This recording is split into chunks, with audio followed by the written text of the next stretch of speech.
Le gouvernement Bayrou sera-t-il aussi solide que le 15 de France hier? C'est la question qu'on va se poser. Hier, sénateurs et députés se sont mis d'accord sur un compromis de budget en commission mixte paritaire. Est-ce que le gouvernement Bayrou parviendra à faire adopter un budget ou est-ce qu'il sera censuré dans la semaine? C'est la question qu'on va se poser avec nos deux invités qu'on est ravis de retrouver. Mathieu Vallée, bonjour. Bonjour monsieur. Bienvenue sur Sud Radio. On est ravis de vous retrouver. Je partage votre joie de la libération de notre compatriote par la masse. Je siège au Parlement européen à la Commission des droits de l'homme avec Madame Rima Hassan. C'est jamais très simple et donc du coup je suis quand même très fier de voir que on est après plus de 15 mois de captivité, un de nos compatriotes qui revient, mais il faut que tous les otages soient libérés évidemment. Ouais, notamment notre autre compatriote toujours retenu par le Hamas, dont j'ajoute qu'on ignore toujours s'il est ou non en vie.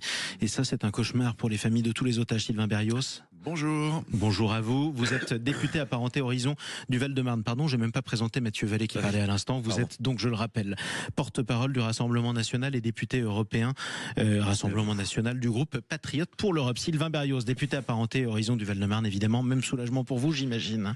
Ah oui, un soulagement, mais c'est aussi un moment de tristesse, hein, parce qu'on se rappelle que pour la famille Bibas, en revanche, un enfant de 2 ans est toujours aux mains du Hamas.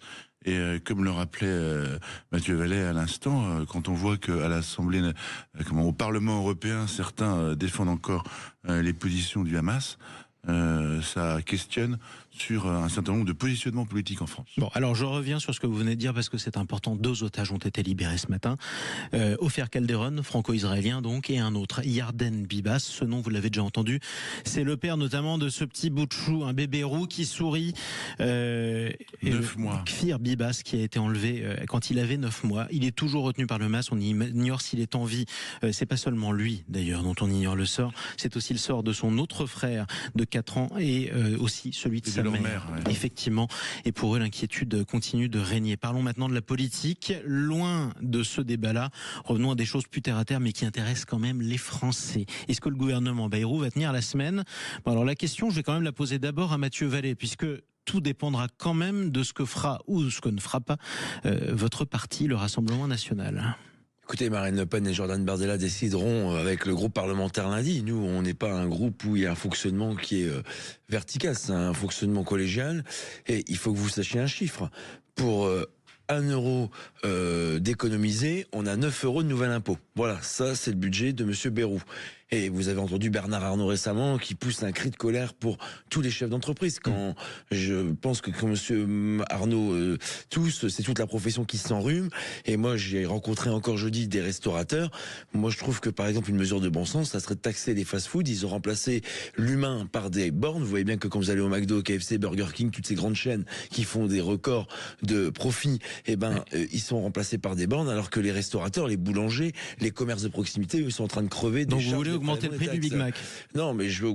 Écoutez, c'est équivaudrait ça. Mais non, mais c'est important de le dire. Et la chaîne de fast-food qui fait le plus de records dans notre pays l'année dernière, entre autres. Donc, j'estime que oui. Quand vous entendez, par exemple, ces boulangers qui mettent la clé sur la porte à cause d'un prix de l'électricité, alors aujourd'hui, je m'en félicite. Ils baissent de 15%. On n'est pas étranger non plus à ça. C'était une de nos lignes rouges l'année dernière avec Monsieur Barnier. Donc moi, je dis simplement que oui, c'est un budget de saignée et que par exemple, je regrette encore une mesure symbolique, mais je vais laisser Monsieur Sibarius s'exprimer, que le train de vie des anciens présidents de la République et des anciens premiers ministres, on l'a proposé en commission mixte paritaire, n'ait pas été revu à la baisse pour dire atténué, ce que je comprends pas que on ait un bureau, un secrétaire, des officiers de sécurité, voiture avec chauffeur. C'est symbolique, mais les Français, ils sont très sensibles. On a des gens qui ont même pas de quoi se déplacer en campagne pour aller voir leur famille, pour aller travailler, pour aller faire des courses. Et j'estime que aujourd'hui, dans cette République des symboles, il faut abolir la République des privilèges. Qu'un ancien chef d'État ait une sécurité eu égard à la menace terroriste et sécuritaire, c'est évidemment normal. Mais pardon, Mme Cresson, elle est plus Premier ministre depuis 20 ans, elle a fait un bail de quelques mois, je ne comprends pas qu'elle bénéficie de toute la panoplie de la République.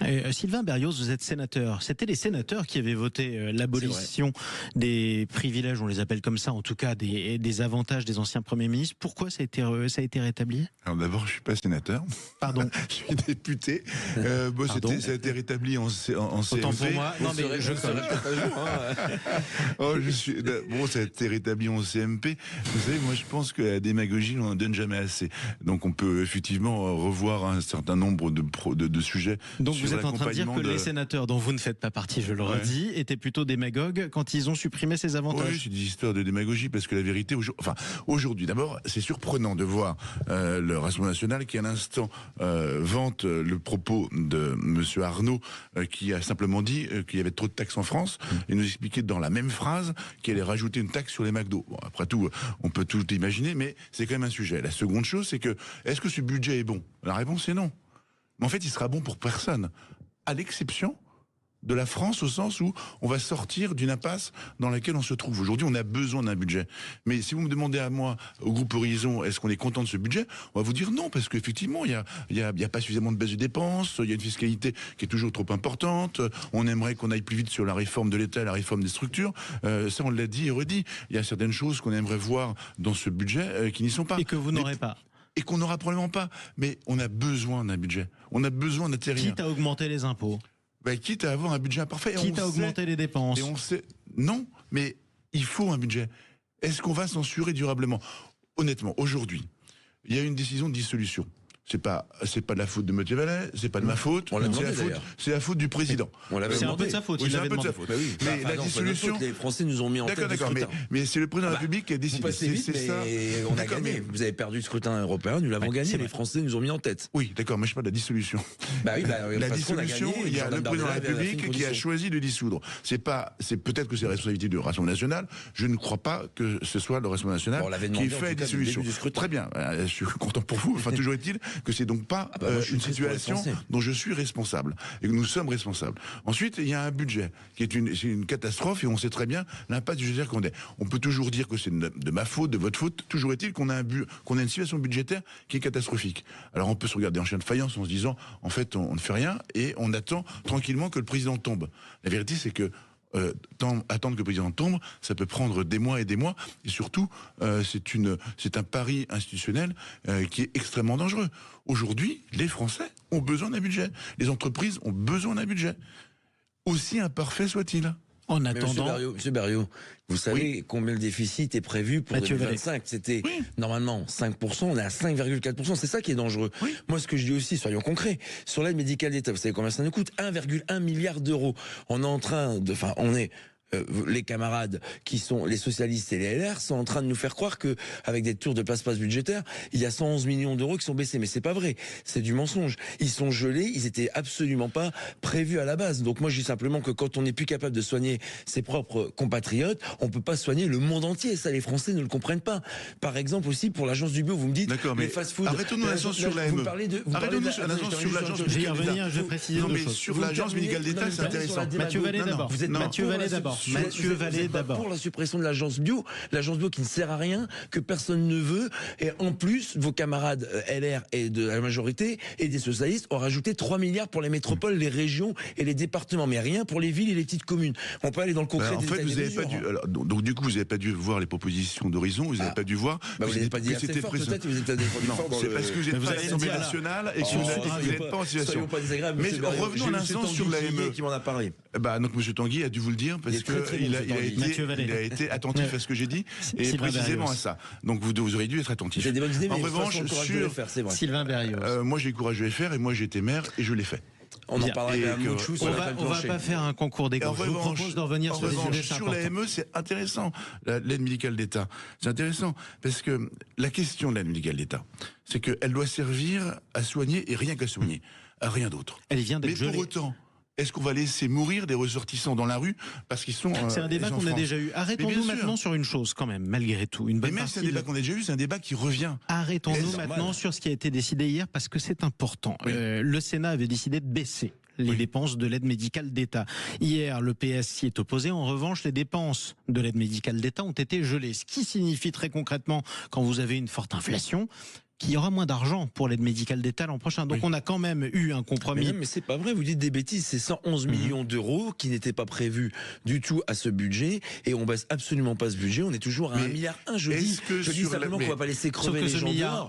Vaudra moins cher, c'est ça que je veux dire. Nous on est pour une aide médicale, non pas d'État, mais une aide médicale d'urgence, c'est-à-dire les soins primaires, et pas se faire recoller les oreilles par exemple. On est d'accord, c'est exactement ce que je viens de dire. Votez chez nous alors. C'est exactement ce que je viens de dire. Sauf que moi je ne suis pas favorable à la suppression de l'AME, je suis favorable à ce qu'elle ne serve qu'à soigner.